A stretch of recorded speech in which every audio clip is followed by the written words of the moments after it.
So in the next 25 minutes, I'm going to present for you some of the findings of the African Economic Outlook Report, which we publish annually, looking at the economic fundamentals of the continent, the key risks that we see on the continent, and also some measures on how to address those risks in order to make investments in Africa more productive.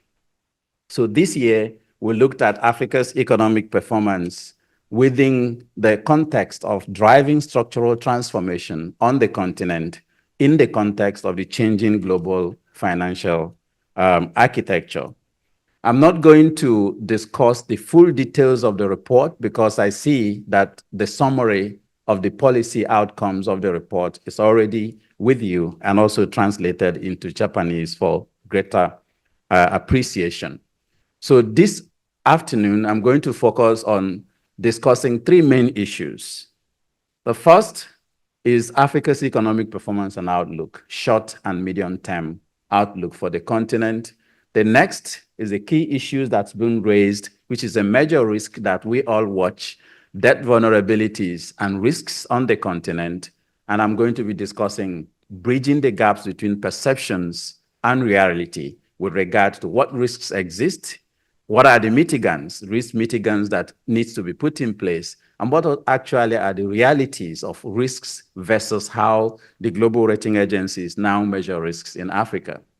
Then go into the topic of investment opportunities in Africa, in all sectors, but especially in the green transition sectors, the green minerals that we have all been talking about, and draw some conclusions and recommendations for us to look at. First, Africa, if you look at this graph on the left side, is the real GDP growth on the continent from 2020 to 2025. Of course, 2025 and 2024 are estimated based on models. The red line you see there shows that Africa continues to perform very well with regard to real GDP growth rates, averaging, if you go back to the 2010s to today, averaging about 3.8% of growth during that period, which is much higher than the global average, but also only second to Asia.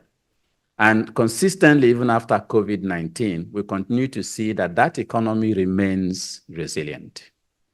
Despite the global challenges we face, we see that the economies keep bouncing back, despite the challenges of debt, inflation, currency devaluation, and several other issues that I'm going to be talking about. So in terms of real GDP growth rates, Africa is a very resilient continent.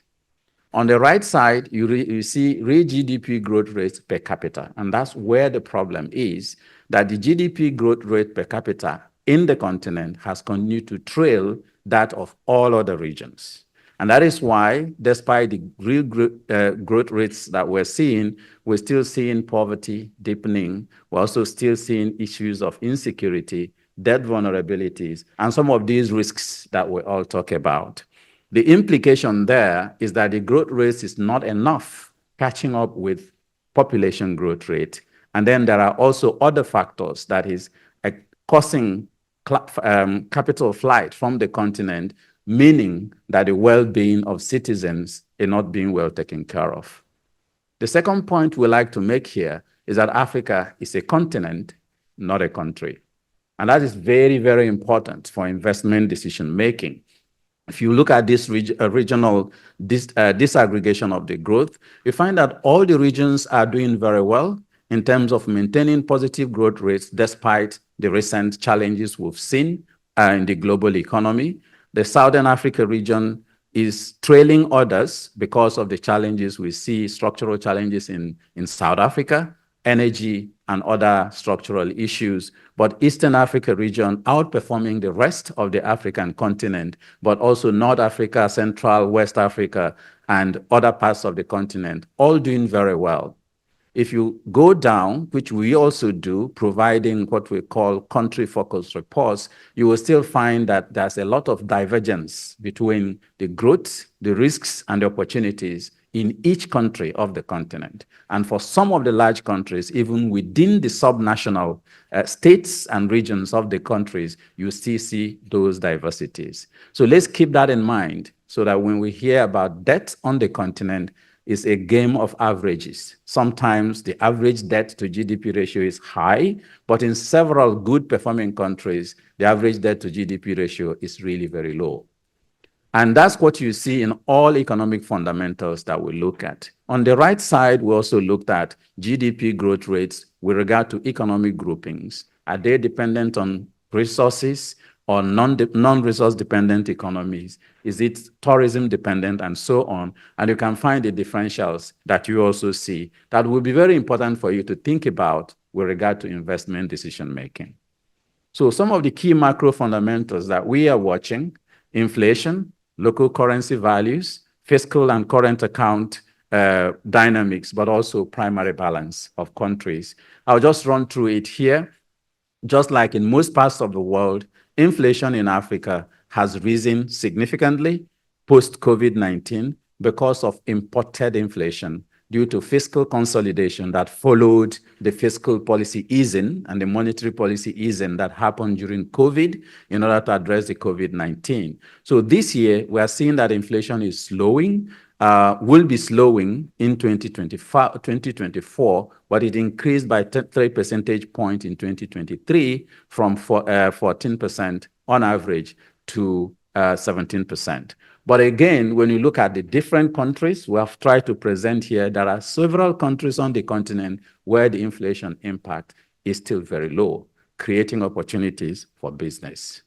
But on the other side, you find that about 30 of African countries during the last year saw significant devaluation in their local currencies because of the strengthening value of the dollar, and that has implications for forex risks for investors. But we can see in that blue lines that it's actually on the downward trend.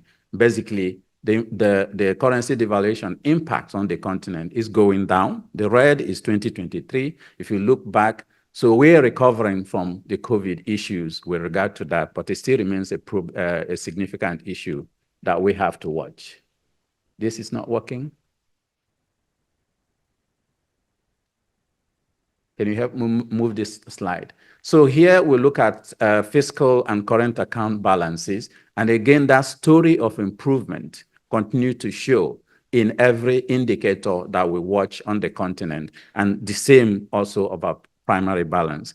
But I've talked about this because these are key factors that actually drives the debt dynamics on the continent. Next slide, please.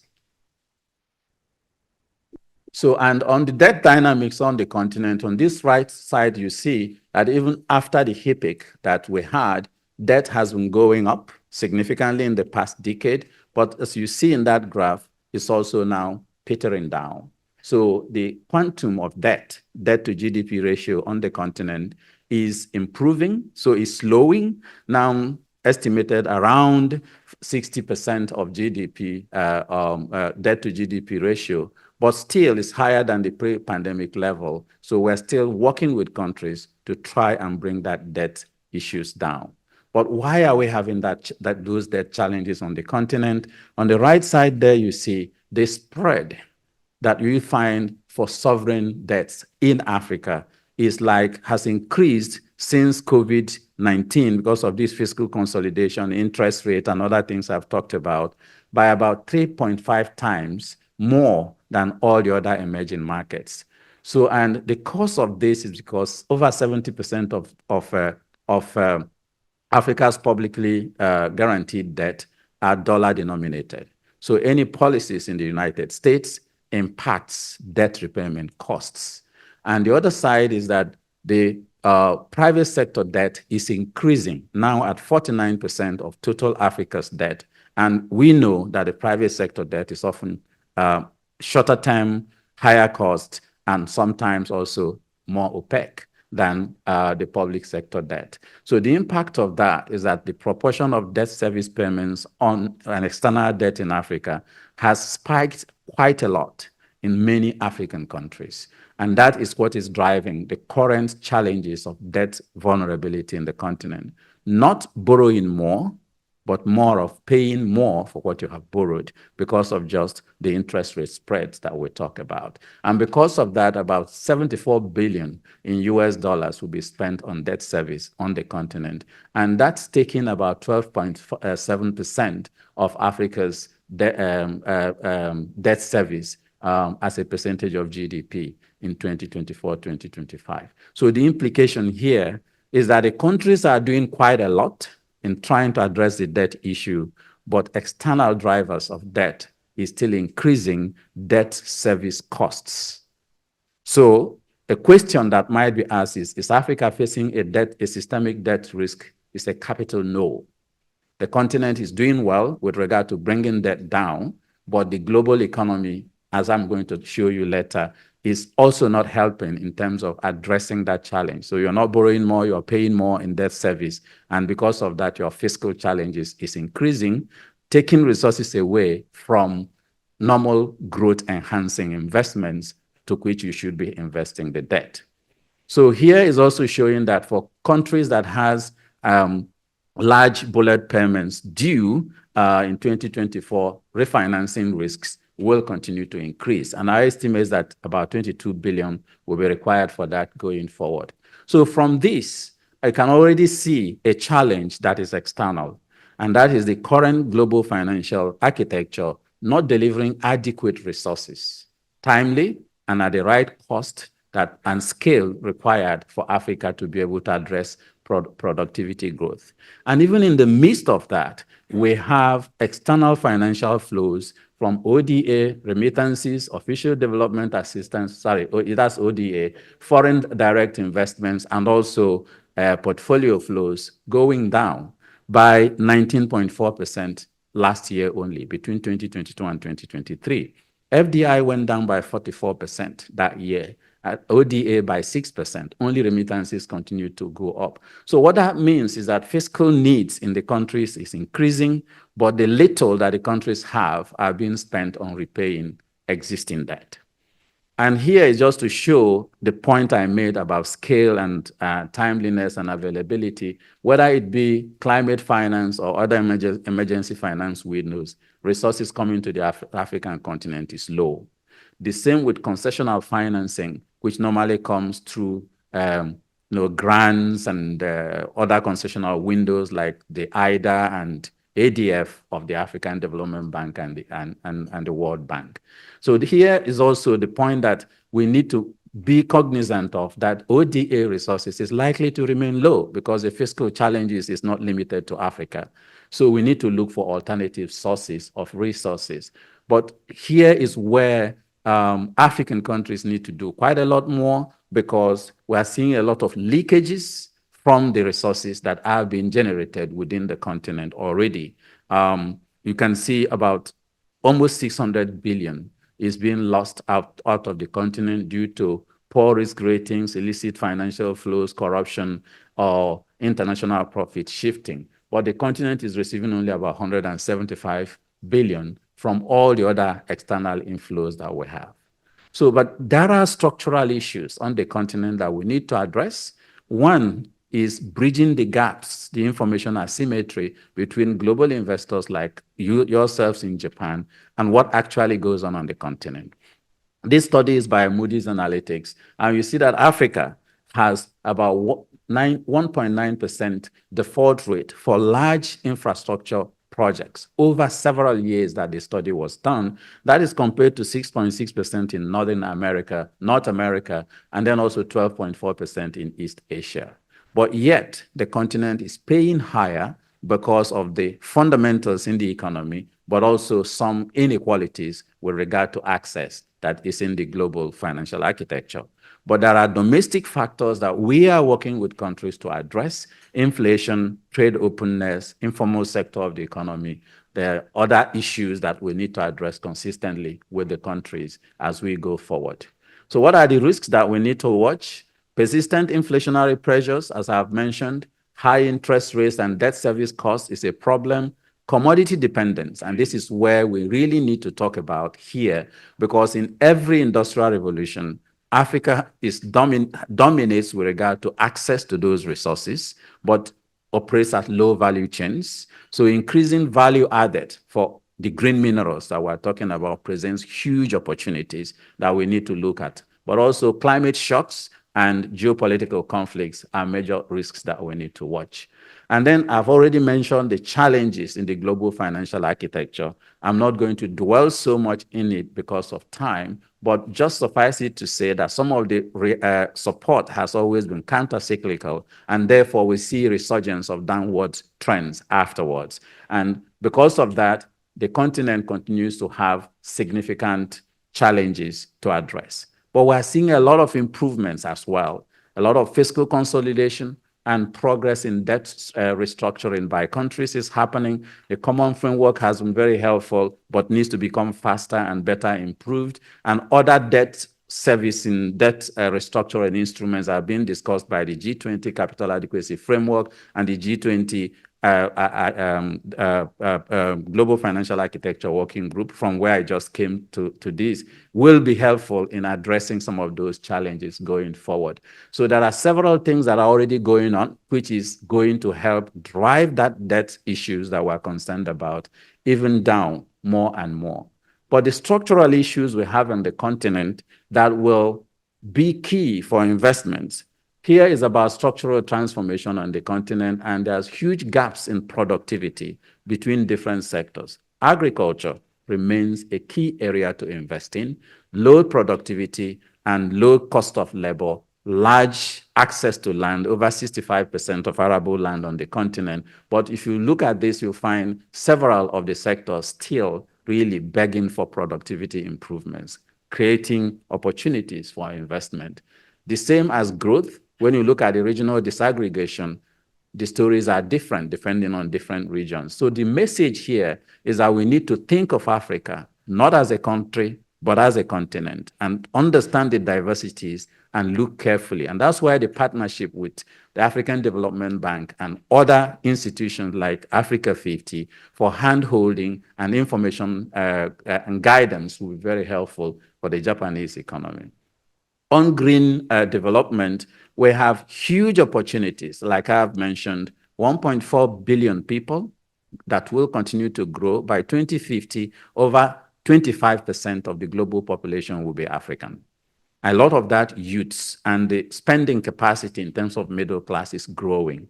Natural resource endowments, huge. 65% of arable land, over 40 to 45% of global renewable energy technology potentials, huge deposits of green minerals, and low legacy in terms of high emissions infrastructure. So we have opportunities to address challenges on the continent.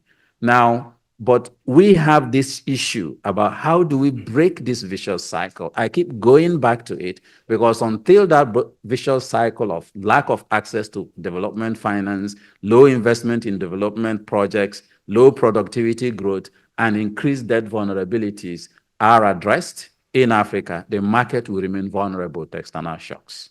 So it's in interest of both global investors and the African governments to work together on a number of tools to be able to address that going forward. Because if we don't, we're going to have close to 9 to 10 of the world's extremely poor people in Africa by 2030. You will know what that means for migration and other things that will happen. And also, it could take Africa over a century to be able to break the vicious cycles of poverty. So there's an interest in doing well by doing good in Africa, investing together in order to build that continent and address the issues. Huge financing gaps, meaning huge opportunities for investments. And here, for structural transformation, we'll have a financing gap of 402 billion US dollars annually. And on the right side there is just for a snapshot for each country on the continent. So we have country-focused reports. I can't get into it because of details, but because of time, but you can get those reports and you'll be able to see clearly what's going on in each continent. For climate and green transition, over 2.7 trillion US dollars needed to address the nationally determined contributions of the continent. That's over 213 billion US dollars of investments begging for the private sector to take opportunities off. Again, we have the Vice President for Climate here, and he will tell you clearly what are those sectors where we have bankable projects that you could engage in. On infrastructure, where our estimates, we need about 184 to 221 billion US dollars annually, again, begging for a lot of investments. And these are all areas where the Japanese private sector has huge competitive advantage because of the quality infrastructure that Japan is known for. So specifically, what are the areas where Japan, I have 5 more minutes, should be thinking about? Roads, rails, ports, airports, sectoral infrastructure in agriculture, water and sanitation, green minerals are huge opportunities. And Africa 50 is here to talk to you about that, the same with my brother, VP Queno, in terms of what are the areas that are bankable projects that you can work on. Clean energy, I will leave VP Kariuki to talk more about it, but also productivity enhancing technologies. This is where a lot of startups is happening in Africa. And I also need to make a point here that Japan needs to think a little bit more about not just the large companies, but also medium-scale companies and startups, because Africa is a young continent, a young economy, and then some of those small-scale industries and SMEs and MSMEs will be both an engine for growth and job creation in Africa, but also the huge spread you get in terms of profit will be very high. I'm looking forward to hearing a lot more from your own startups that are already working in Africa to share their examples. But on the soft infrastructure side, we should also not forget helping countries to develop the right strategies, policies, and programs that they need to do in order to move that forward. And also building their capacity in the relevant areas to reduce the costs when we go in to invest will be very, very useful, but research and development will also be key areas. Here are just some estimates of huge potentials in the market. Agriculture, over 1 trillion by 2030. Energy, still over 1 trillion by 2030. ICT is growing at 104 billion annually and is expected to even go more and more. And transport sector, electric vehicles and so on, percentage growth and percentage returns is very, very high. So despite the risk we talked about, the risk-adjusted rates of return in Africa is high. But one key area that I have to home in on, which is a growth opportunity for the future and investment opportunity for the future, are critical green minerals. We just looked at 4 of them that Africa has huge potentials. Here, copper, nickel, cobalt, and lithium. But there are many others. We find that the market for these 4 alone will grow by about 16 billion US dollars by 2020, in the next 25 years. So investing in value addition, creating the manufacturing opportunities in Africa will be a huge and good business for anyone to think about. And I'm just homing in on some research we did to check on battery precursor production factories. And we'll find that if you build that in DRC, it's going to be costing 1/3 of the cost of doing the same in the US and other countries. And again, it delivers huge climate benefits by reducing the carbon footprints of products, not shipping things out and bringing final products. But another area we need to think about is domestic revenue mobilization. A lot of the challenges that businesses face in Africa is timely payments with regards to the contractual agreements reached. And this is because the fiscal space is small. And if you look here, you'll find that domestic revenue mobilization in Africa still needs a lot of investment support and experience sharing so that they can be able to mobilize more and be able to meet their commitments even more. And both in VAT, tax and non-tax revenue, and so on. But investing in research and development is also very important because you find that the public finance efficiency ratio in Africa is also low. So even the small resources we get is not often invested appropriately. In the next 1 minute, I'll go through some recommendations. We need to rethink our risk appetite. Quite often, we think that it is very risky, but it is actually not as risky.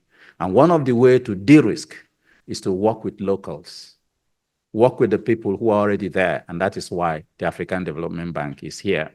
Scaling up asset recycling as an alternative for infrastructure investments is a key one that we need to think about, but also local currency or pegged currency investments to hedge the forex risk is something that we can think through.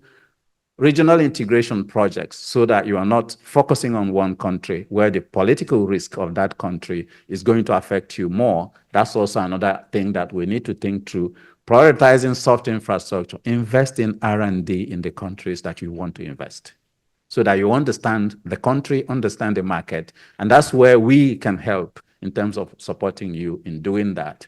Leveraging opportunities for climate finance and other finances that you can use as co-financing and leveraging avenues to bridge your financing will be very useful as well. Portfolio-based approaches, I think VP Karaoke and VP Queno can talk more about that, and development of bankable projects. Africa 50 is here to talk to us about that, which is what they focus on.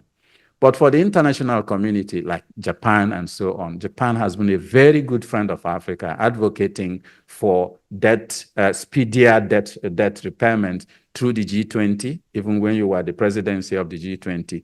Please continue to do that because it will be good for all of us.